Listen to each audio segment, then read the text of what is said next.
Туугандар, Honda Accord 2003-жылкы ачкыча жоголуп кетип келди эле. Ошону жазып атканда бир кызыктуу окуя болду. Силерге бөлүшүп коеюн.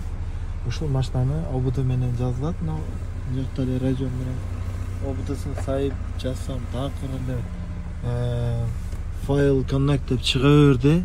Анан кийин чыгарып, ОБДнын блоктанят ичинде 9346 деген EEPROM-ун чыгарып окусам, данный такыр данныйын окубай койду.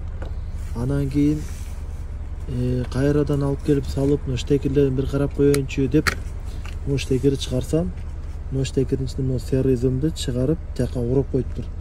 Типа антиугонныйбы билбейм, машина өзүнүн чиби жазылгандан кийин бул жок деле от ала берет экен, бирок прошивка кетпейт экен ушу сары күрөң зымды Honda Accord'торду. Ошо серый, то есть. Ошол зымды алып койсо прошивка кетпейт экен. Ушуну кайра ордуна салып жаздым, жазылды. Туугандар, кимде ушундай жазылбай кыйнаса, бир силер штекерлерин карап коюңуздар.